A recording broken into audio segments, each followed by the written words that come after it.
প্রথম স্তর হচ্ছে সব মুসলমানদের স্তর, সাধারণ সব স্তর। সেখানে জাহেরি আলেম যারা, তাদেরও স্তর কিন্তু এই প্রথম স্তরে। দ্বিতীয় স্তরে যে কী হবে, অন্তরের ফানা হতে হবে, চরিত্র সংশোধন হতে হবে,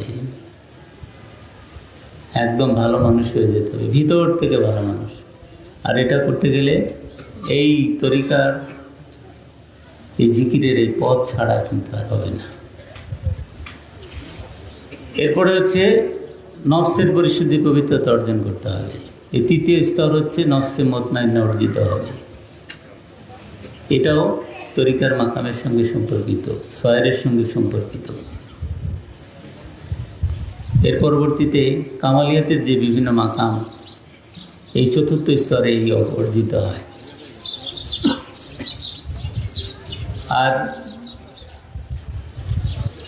যারা ওলামায়ে রাসিখিন, সুদৃঢ়পন্থী আলেম যারা, তারাও এই যে চতুর্থ স্তরের কিন্তু তারাও হকদার।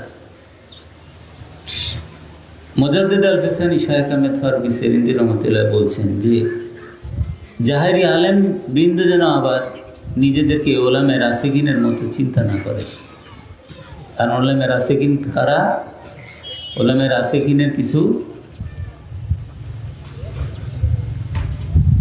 চিহ্ন উনি বলে দিয়েছেন, কিছু গুণাবলী উনি বলছেন যে কোরআনুল করিমে যে হরফে মুকাত্তাত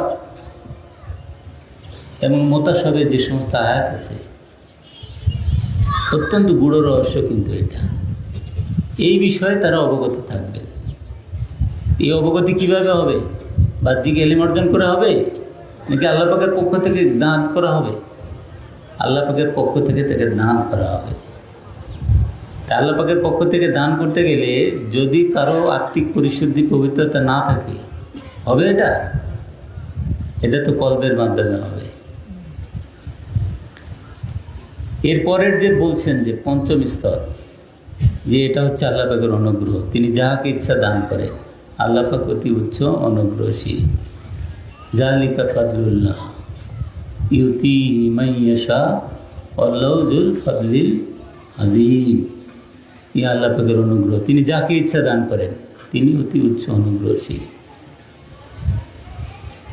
যেমন আল্লাহ পাকের কথা বলছেন মুজাদ্দিদ আল ফিসানি শায়খ আহমেদ ফারুকী সেরিন্দি রহমতুল্লাহ আলাইহি, যেটা আল্লাহ পাক কোনো কাজের জন্য কাউকে নির্বাচিত করে নেন, দিয়ে তাকে সেই নিয়ামত দান করেন, তাকে দিয়ে ওই কাজটা করান। এর পরের স্তর হচ্ছে মহব্বত, ভালোবাসার স্তর। এখানে সেই অনুগ্রহেরও এখানে সুযোগ নেই। আর এই সপ্তম স্তরের যাদেরকে আল্লাহ পাক উম্মতে মুহাম্মদের খেদমতের জন্য যাদেরকে কবুল করেন, তাদেরকে উদ্ধারণ করান, উরুজ হয় তাদের। এর পরবর্তীতে তাদেরকে আবার মানুষের খেদমতের জন্য আবার প্রত্যাবর্তন করান, নুজুল হয়। নুজুল হওয়ার পরে তাকে যখন কবুল করেন, এই যে উনি প্রত্যাবর্তন করলেন, এই প্রত্যাবর্তন আর সাধারণ মানুষের প্রত্যাবর্তন এখন না। এই প্রত্যাবর্তন হচ্ছে উনি তখন আল্লাহ পাকের সঙ্গে তার বিশিষ্ট সম্পর্ক হচ্ছে, আল্লাহ পাকের জিকির তার সঙ্গী হচ্ছে, জিকিরের নূর তার সঙ্গী হচ্ছে, এবং ওনার মাধ্যমে জিকিরের নূরের বিতরণ হচ্ছে।